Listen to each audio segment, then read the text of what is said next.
Respected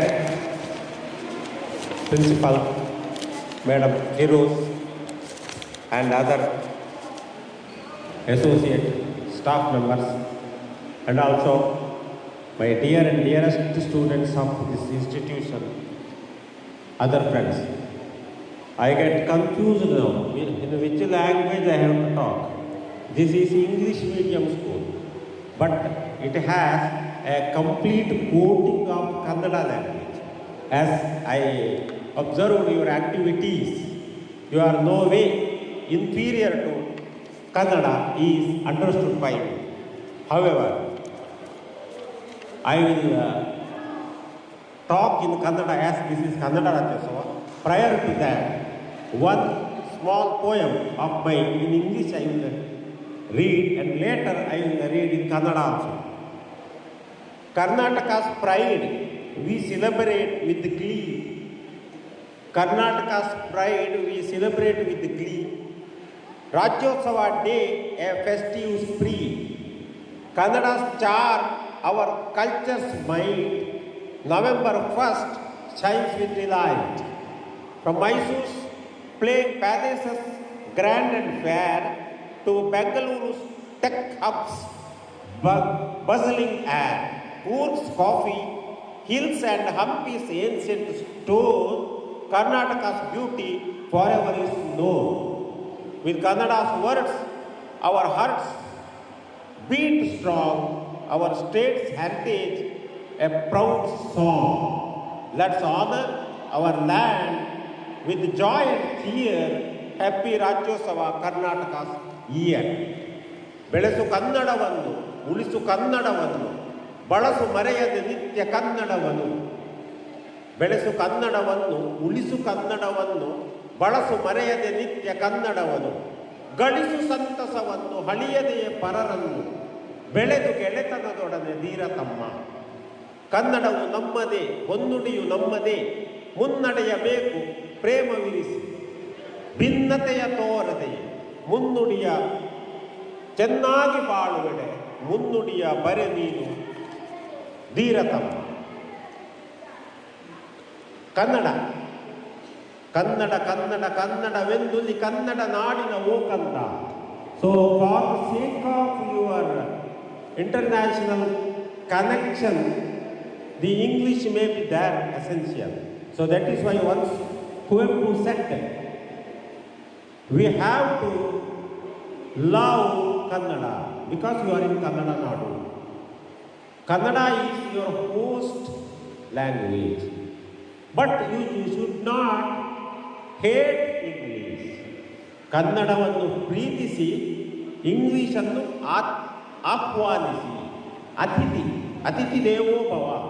So just like that. So don't forget Kannada when you are in English ಅಂತ ಹೇಳಿ. ಇನ್ನು ನಾನು ಕನ್ನಡದಲ್ಲಿ ಮಾತಾಡ್ತೇನೆ.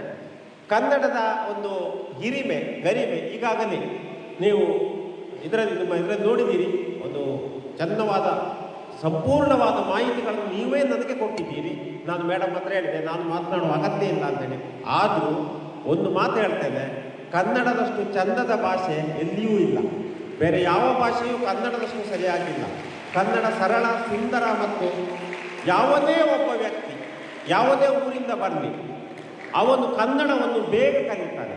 ನಾನು ಎಷ್ಟೋ ಸಾರಿ ಅಂದುಕೊಂಡಿದ್ದೇನೆ, ನಾನು ನಮ್ಮ ಎಷ್ಟೋ ಬೇರೆ ರಾಜ್ಯದವರು ನನ್ನ ರೂಮ್ಮೇಟ್ಸ್ ಇತ್ಯಾದಿಗಳಾಗಿದ್ದರು, ಅವರು ಅತಿ ಶೀಘ್ರವಾಗಿ ಕನ್ನಡವನ್ನು ಕಲಿತಾರೆ. ನಾವು ಆಳ್ವಾಸದಲ್ಲಿರುವಾಗ ನಮ್ಮ ತುಂಬ ಮಲಯಾಳಿ ಹಾಗೂ ಉತ್ತರ ಭಾರತದ ವಿದ್ಯಾರ್ಥಿಗಳು ನನಗೆ ಸಾವಿರಾರಿದ್ದಾರೆ. ಅವರು ನಮ್ಮ ಚೇಂಬರಿಗೆ ಬಂದಾಗ ನೋಡಿ, ನಮ್ಮದು ಇಂಗ್ಲೀಷ್ ಮೀಡಿಯಮ್ ಹೌದಾ, ಮೆಡಿಕಲ್ ಆಲ್ಸೋ ನಿಮ್ಮ ಹಾಗೆ. ಆದರೆ ನಮ್ಮ ಭಾಷೆ ಒಳಗೆ ಆಫೀಸ್ ಲ್ಯಾಂಗ್ವೇಜ್ ಇರ್ಬೋದು, ನಾವು ಮಾತನಾಡಿಕೊಳ್ಳೋದಿರ್ಬೋದು ಕನ್ನಡ. ಹಾಗಾಗಿ ಈಗ ಯಾರೋ ಒಬ್ಬರು ಸ್ಟೂಡೆಂಟ್ ನಮ್ಮಲ್ಲಿ ಬಂದರೆ ನಾವೇನು ಮಾಡ್ತೇವೆ, ಕನ್ನಡದಲ್ಲೇ ಮಾತಾಡ್ತೇವೆ. ಏನಾಗಬೇಕು ನಿನಗೆ, ಯಾಕೆ ತಡ ಆಯಿತು, you will talk like that, ಹಾಗೆ ಮಾತಾಡ್ತೇವೆ. ಮತ್ತು ಅವ್ರಿಗೆ ಅರ್ಥ ಆಗದಿದ್ದರೆ ನಾನು ಇಂಗ್ಲೀಷ್ಗೆ ಹೇಳ್ತೇವೆ. ಹಾಗೆ ನಮ್ಮ ಸ್ಟೂಡೆಂಟ್ಸ್ಗಳು ಕನ್ನಡವನ್ನು ಸುರಳೀತವಾಗಿ ಮಾತನಾಡುವಷ್ಟು ಪ್ರಬುದ್ಧರಾಗಿ ಹೊರಗೋಗಿ. ಹಾಗಾಗಿ ಯಾಕೆಂದರೆ ಕನ್ನಡ ಕಲೀಲಿಕ್ಕೆ ಭಾಳ ಸುಲಭ, ಬೇರೆಲ್ಲ ಭಾಷೆಗಿಂತ ಸುಲಭ. ಬರೆಯುವುದಕ್ಕೂ ಭಾಳ ಚಂದದ ಲಿಪಿ. ಹಾಗಾಗಿಯೇ ನೀವು ಈಗ ಕನ್ನಡದ ನೆಲದಲ್ಲಿದ್ದೀರಿ, ಕನ್ನಡದ ಬಲದಲ್ಲಿದ್ದೀರಿ. ಕನ್ನಡದ ಹೊಲದಲ್ಲಿದ್ದೀರಿ. ಕನ್ನಡವನ್ನು ಯಾವತ್ತೂ ಮರೆಯಬೇಡಿ ಮತ್ತು ಕನ್ನಡವನ್ನು ಸರಿಯಾದ ರೀತಿಯಲ್ಲಿ ಅಭ್ಯಸಿಸಿ. ಹಾಗೆ ಮಾತನಾಡುವಾಗ ಈ ಕಾಗುಣಿತ ಅಂತ ಹೇಳ್ತೇವೆ, ಅಕ್ಷರ ದೋಷ ಅಂತ ಹೇಳ್ತೇವೆ, ಇವುಗಳನ್ನು ಸಾಧ್ಯವಾದಷ್ಟು ಆಗದಂತೆ ಮಾಡಿ. ಈಗ ಅವನು ಅಂತ ಹೇಳೋದು ಅವಳು ಅಂತ ಹೇಳೋದು, ಹೇಳು ಅಂತ ಹೇಳೋದು ಹೇಳು ಅಂತ ಹೇಳೋದು, ಹೀಗೆಲ್ಲ ಆಗದಾಗೆ ನೀವು ಹೆಚ್ಚು ಜೋಪಾನವನ್ನು ಆರಂಭದಿಂದಲೇ ವಹಿಸಿದರೆ ನೀವು ಒಂದು ಚಂದದ ಕನ್ನಡವನ್ನು ಕಲಿಯಬಹುದು ಮತ್ತು ಕನ್ನಡವನ್ನು ಬಳಸಬಹುದು. ಪ್ರಾಯಶಃ ಇಂಗ್ಲೀಷ್ ಮಾಧ್ಯಮದ ಶಾಲೆಯಾದ ಕಾರಣ ಇದರ ಒಳಗಡೆ ನಿಮಗೆ ಕನ್ನಡ ಪರ್ಮಿಷನ್ ಇರಲಿಕ್ಕಿಲ್ಲ. ಆದರೆ ನೀವು ಕನ್ನಡವನ್ನು ಮರೆಯಬೇಡಿ ಮತ್ತು ತೊರೆಯಬೇಡಿ ಅಂತ ನನ್ನ ಒಂದು ಉಪದೇಶ. ನೋಡಿ, ಕನ್ನಡಕ್ಕೆ ಯಾವ ರೀತಿಯ ಗಿರಿಮೆ ಇದೆ ಅಂದರೆ, ಕನ್ನಡಕ್ಕೆ ಸಿಕ್ಕಿದಷ್ಟು ಜ್ಞಾನಪೀಠ ಪ್ರಶಸ್ತಿಗಳು ಬೇರೆ ಯಾವ ಭಾಷೆಗೂ ಸಿಗಲಿಲ್ಲ. 8 ಜ್ಞಾನಪೀಠಗಳು ಸಿಕ್ಕಿದೆ. ಕುವೆಂಪು ಒಂದು, ಮತ್ತು ಬೇಂದ್ರೆಯವರು, ಮತ್ತು ಕಾರಂತರು, ಆಮೇಲೆ ಮಾಸ್ತಿ ವೆಂಕಟೇಶ ಅಯ್ಯಂಗಾರವರು, ಆಮೇಲೆ ವಿನಾಯಕ ಕೃಷ್ಣ ಗೋಕಾಕರವರು ಭಾಳ ಆಂಗ್ಲದಿಂದ ಕನ್ನಡಕ್ಕೆ ಟ್ರಾನ್ಸ್ಫರ್ ಮಾಡಿ ಬರೆದವರು ಸಾಹಿತ್ಯಗಳನ್ನು. ಹಾಗೆ ಯು ಆರ್ ಅನಂತಮೂರ್ತಿಯವರು, ಕಾರ್ನಾಡ್ ಇವರು ಗಿರೀಶ್ ಕಾರ್ನಾಡ್ರವರು, ಹಾಗೆ ಕಂಬಾರವರು, ಇವರೆಲ್ಲ ನೋಡಿ ಜ್ಞಾನಪೀಠ ಪ್ರಶಸ್ತಿ ಪಡೆದಿದ್ದಾರೆ. ಜ್ಞಾನಪೀಠ ಪ್ರಶಸ್ತಿ ಅಂದರೆ ಇದು ಸಣ್ಣ ಪ್ರಶಸ್ತಿ ಅಲ್ಲ, ಅದು ವಿಶ್ವದಲ್ಲೇ ಮನ್ನಣೆ ಪಡೆದ ಒಬ್ಬ ಅತ್ಯುತ್ಕೃಷ್ಟ ಸಾಹಿತಿಗೆ, ಬರಹಗಾರನಿಗೆ ಕೊಡುವಂಥ ಪ್ರಶಸ್ತಿ. ಕನ್ನಡಕ್ಕೆ ಅಂತಲ್ಲ, ಅದು ಬೇರೆ ಬೇರೆ ಬೇರೆ ಭಾಷೆಗಳಲ್ಲಿ ಇದ್ದವರಿಗೆ ಕೊಡ್ತಾರೆ. ಅದರಲ್ಲಿ ಕನ್ನಡಕ್ಕೂ ಸಿಕ್ಕಿದಾಗ ಕನ್ನಡದವರೇ ಹೆಚ್ಚು ಇದ್ದಾರೆ ಅಂತ ಹೇಳೋದು ನನ್ನ ವಿಷಯ. ಇಲ್ಲಿ ಬೇರೆ ಬೇರೆ ಮಲಯಾಳಿಗಳಿದ್ದಾರೆ, ತಮಿಳಿನವರಿದ್ದಾರೆ, ಉತ್ತರ ಭಾರತದಲ್ಲಿ ಬೇರೆ ಬೇರೆ ಗುಜರಾತಿಗಳಿದ್ದಾರೆ, ಬಂಗಾಳಿಗಳಿದ್ದಾರೆ, ಅದನ್ನೆಲ್ಲ ಅತ್ಯುತ್ತಮ ಸಾಹಿತಿಗಳಿದ್ದರೂ ನಮ್ಮ ಸಾಹಿತಿಗಳನ್ನು ಇಷ್ಟು ಮಂದಿ ಪಡೆದಿದ್ದಾರೆ ಅನ್ನೋದು ನಮಗೊಂದು ಹೆಮ್ಮೆ. ಹಾಗಾಗಿ ಈ ಕನ್ನಡ ಸ್ವಧರ್ಮೇ ನಿಧನಂ ಶ್ರೇಯ ಪರಧರ್ಮ ಭಯಾವಹ ಅಂತೇಳಿ, ನಮ್ಮ ಧರ್ಮವನ್ನು ನಾವು ಇಟ್ಟುಕೊಳ್ಬೇಕು, ನಮ್ಮ ಭಾಷೆಯನ್ನು ನಾವು ಇಟ್ಟುಕೊಳ್ಬೇಕು, ನಮ್ಮ ಭಾಷೆಯನ್ನು ನಾವು ಬಿಟ್ಟುಕೊಡಬಾರದು. ಆವಾಗ ಮಾತ್ರ ನಿಮಗೆ ಒಳ್ಳೆಯದಾಗ್ತದೆ. ಹಾಗಾಗಿಯೇ ನಿಮ್ಮ ವ್ಯವಹಾರಕ್ಕೆ, ನಿಮ್ಮ ದಿನಚರಿಗೆ, ನಿಮ್ಮ ಆ ಡೇ ಟು ಡೇ ಅಫೇರ್ಗಳಿಗೆ ನೀವು ಕನ್ನಡವನ್ನು ನಿಮ್ಮ ಭಾಷೆಯನ್ನೇ ಬಳಸಿ. ಯಾವಾಗ ನೋಡಿ, ಕೇರೆ ತಿನ್ನುವ ರಾಜ್ಯಕ್ಕೆ ಹೋದರೆ ಮದ್ಯದ ತುಂಡು ನನಗೆ ಅಂತ ಹೇಳಬೇಕು ಅಂತ ಹೇಳ್ತಾರೆ. ಒಬ್ಬ ವೆಜಿಟೇರಿಯನ್ ಪರ್ಸನ್ ಅಂತ ಜೋಕ್ ಇದು ಆ್ಯಕ್ಚುಲಿ, ಆ ಒಂದು ಇಂಪಾರ್ಟೆನ್ಸ್ ಹೇಳಲಿಕ್ಕೆ. ಒಂದು ಕೇರೆಯನ್ನೇ ತಿನ್ನುವಂಥ ರಾಜ್ಯಕ್ಕೆ ಹೋದ ಅಂತ ಇಟ್ಕೊಳ್ಳಿ, ಅಲ್ಲಿ ಅವನು ಮಿಡ್ಲ್ ಪೀಸ್ ಅಂತ ಕೇಳಬೇಕಂತೆ. ಅಂದರೆ ಅಷ್ಟು ಒಗ್ಗುವುದು ಅಂತ ಆಗಬೇಕು, ಅದಕ್ಕೆ ಸೇರಿಕೊಳ್ಬೇಕು, ಹೊಂದಿಕೊಳ್ಬೇಕು. ವರ್ತಮಾನಕ್ಕೆ ಸರಿಯಾಗಿ ನಾವು ನಮ್ಮ ಒಂದು ಏನು ಪ್ರವೇಶವನ್ನು ಪಡೆದುಕೊಳ್ಳುವಂತಹ ಆ ಒಂದು ಯುಕ್ತಿ ನಮಗೆ ಬೇಕು. ಈಗ ನಾವು ಅಮೇರಿಕಕ್ಕೆ ಹೋದರೆ ಅಲ್ಲಿ ನೀವು ಕನ್ನಡ ಮಾತನಾಡಿದ್ರೆ ಆಗುವುದಿಲ್ಲ, ಆದರೆ ಅಲ್ಲಿಯ ಭಾಷೆ ನೀವು ಮಾತಾಡಲೇಬೇಕು. ಕೇರಳಕ್ಕೆ ಹೋದಾಗ ನಾನು 5 ವರ್ಷ ಕೇರಳದಲ್ಲಿದ್ದೆ, ಶೋರದೂರು ಅಂತ ಹೇಳುವುದು, ಅಲ್ಲಿ ನಾನು ವೈದ್ಯ ಡೀನ್ ಆಗಿದ್ದೆ. ಅಲ್ಲಿ ನಾನು ಕನ್ನಡ ಮಾತಾಡಿದ್ರೆ ಆಗ್ತದಾ? ಅಲ್ಲಿ ನಾನೇನು ಮಾಡ್ತಿದ್ದೆ, ಅವರ ಹತ್ರವೇ ಕೇಳಿ ನನ್ನ ಇಂಟರ್ನ್ಶಿಪ್ಪಿನ ಇವರು ಸ್ಟೂಡೆಂಟ್ಸ್ಗಳ ಹತ್ರ ಎಂತ ಬಂದಿದ್ದನ್ನು ಹೆಂಗನೆ ಪರ್ಯಾಯ ಅಂತ ಹೇಳಿ ಹಾಗೆ ಹೇಳ್ತಾ ನನಗೆ ಅಭ್ಯಾಸ ಆಯಿತು. ಹಾಗೆ ನನಗೆ ಮಲಯಾಳ ಕಲಿಯಲೇಬೇಕಾಗ್ತದೆ. ಹಾಗಾಗಿಯೇ ಈ ಎಂತ ಹೇಳ್ತಾರೆ, ಅನಿವಾರ್ಯ ಪ್ರಸಂಗಗಳಲ್ಲಿ ನಾವು ಪ್ರತಿಯೊಂದಕ್ಕೂ ಹೊಂದಿಕೊಳ್ಬೇಕು, ಒಗ್ಗಬೇಕು ಅಂತೇಳಿ. ಒಗ್ಗಿಕೊಳ್ಳುವುದು ಅಂತ ಹೇಳ್ತೇವೆ, ಯಾವುದೋ ಒಂದು ವಾತಾವರಣಕ್ಕೆ ಒಗ್ಗಿಕೊಳ್ಳುವುದು. ಹಾಗೆ ಒಗ್ಗಿಕೊಂಡಾಗ ಯಾವುದೇ ತೊಂದರೆ ಆಗುವುದಿಲ್ಲ ಅಂತೇಳಿ. ಈಗ ನಾವು ಒಗ್ಗದೇ ಇದ್ದಾಗ ನಮಗೆ ಅದು ಬೇಗ ಎಲರ್ಜಿ ಆಗುವುದು. ಈಗ ಒಬ್ಬ ವ್ಯಕ್ತಿಗೆ ಬಿಸಿಲಲ್ಲಿ ಆಡಿ ಓಡಿ ಎಲ್ಲ ಅಭ್ಯಾಸ ಇದ್ದವನಿಗೆ ಏನೂ ಆಗುವುದಿಲ್ಲ, ಅಭ್ಯಾಸ ಇಲ್ಲದವನಿಗೆ ಉರಿ ಶೀತಾಗ್ತದೆ, ಮರುದಿವಸ ಜ್ವರ ಬರ್ತದೆ. ಹಾಗೆ ನಾವು ಯಾವುದೇ ವಿಷಯಕ್ಕೆ ಒಗ್ಗಿಕೊಳ್ಬೇಕು. ಹಾಗೆ ಆಗುವಂಥ ಒಂದು ಏನು ದೃಢತೆ ನಮ್ಮಲ್ಲಿರಬೇಕು. ಎಂದಿಗೂ ಕನ್ನಡವನ್ನು ಮಾತ್ರ ಕೈ ಬಿಡಬಾರ್ದು. ಈ ಕನ್ನಡ ರಾಜ್ಯೋತ್ಸವ ನವೆಂಬರ್ನಲ್ಲಿ ಮಾತ್ರ ಅಲ್ಲ, ಕನ್ನಡ ರಾಜ್ಯೋತ್ಸವ ಪ್ರತಿದಿನ ಇದೆ. 365 ದಿನವೂ ನೀವು ರಾಜ್ಯೋತ್ಸವವನ್ನು ಆಚರಿಸಬೇಕು. 365 ದಿನವೂ ಕನ್ನಡವನ್ನು ಪ್ರೀತಿಸಬೇಕು. 365 ದಿನವೂ ನೀವು ಕನ್ನಡಿಗರಾಗಿಯೇ ಇರಬೇಕು. ಬೇರೆ ಕಡೆಯಿಂದ ಬಂದವರೇ ಆದರೂ ಕನ್ನಡದೊಡನೆ ಹಾಸುಹೊಕ್ಕಾಗಿ ಇದ್ದಾಗ ನಿಮ್ಮ ಒಂದು ಜೀವನದಲ್ಲಿ ಹೆಚ್ಚು ಸಾರ್ಥಕತೆಯನ್ನು ಕರ್ನಾಟಕದಲ್ಲಿದ್ದಾಗ ನೀವು ಪಡೆಯಲು ಸಾಧ್ಯ ಅಂತ ಹೇಳ್ತಾ, ಅವಕಾಶಕ್ಕೆ ನಮಿಸ್ತಾ, ನಿಮಗೆಲ್ಲ ಶುಭ ಕೋರ್ತಾ, ಜೈ ಕನ್ನಡಂ ಗೆಲ್ಗೆ ಎನ್ನುತ್ತಾ ನನ್ನ ಒಂದು ಸಣ್ಣ ಕವನವನ್ನು ವಾಚಿಸಿ ನಾನಿಲ್ಲಿ ಮುಕ್ತಾಯಗೊಳಿಸ್ತೇನೆ. ಕರ್ನಾಟಕದ ಹೆಮ್ಮೆ ನಾವು ಸಂಭ್ರಮದಿಂದ ಆಚರಿಸುತ್ತೇವೆ. ರಾಜ್ಯೋತ್ಸವ ದಿನ, ಹಬ್ಬದ ಸಂಭ್ರಮ, ನವೆಂಬರ್ 1ನೇ ದಿನ.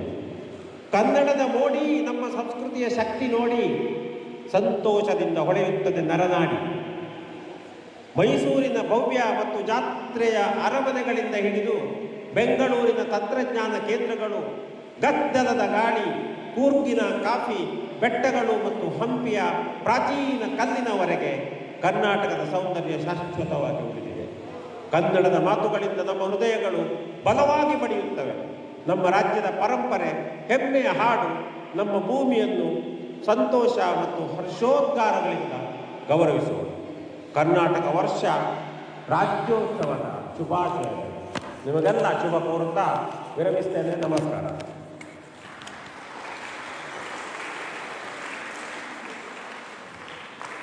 ಕನ್ನಡದ ಬಗ್ಗೆ ಇನ್ನಷ್ಟು ಪ್ರೀತಿ ಗೌರವವನ್ನು ಉಂಟು ಮಾಡಿಸುವಂತೆ ಇತರಗಳನ್ನು ನೀಡಿದ ನಮ್ಮ ಬಿಡುವಿನ ಕೆಲಸಗಳ ನಡುವೆ ನಮ್ಮ ಕರೆಗೆ ಹೋಗಲು ನಮ್ಮ ಶಾಲೆಗೆ ಬಂದು ಕಾರ್ಯವನ್ನು ಚಂದಗಾಣಿಸಿಕೊಟ್ಟ ತಮಗೆ ಪ್ರಾಂಶುಪಾಲರು, ನಮ್ಮ ವಿಭಾಗದ ಮುಖ್ಯಸ್ಥರು ಗೌರವದ ಸ್ಮರಣಿಕೆಯನ್ನು ನೀಡಬೇಕಾಗಿ ವಿನಂತಿಸುತ್ತೇನೆ.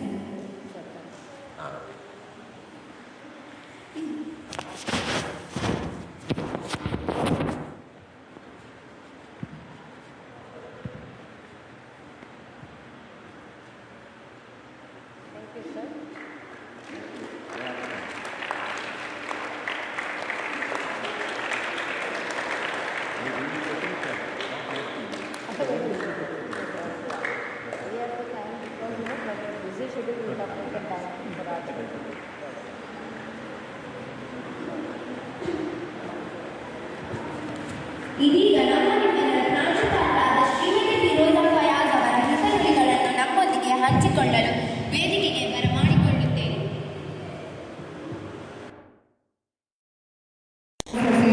Kannada is very difficult to understand, but did you all understand what was happening? Yes? What did sir say? See, when we are small, to say that I know only English, I don't know any other language, we feel proud. But when we grow up, and we excel in different fields, that time when we say that we know so many languages, that time we will feel proud of ourselves. So as much as possible, you have to try to learn various languages. And especially when you are from Karnataka state, they will ask whether you know to speak, you know to write Kannada, right? Yes?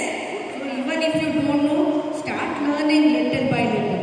And according to NEP, National Education Policy, that is what we are following. Sir said that this is English medium school but quoted with Kannada.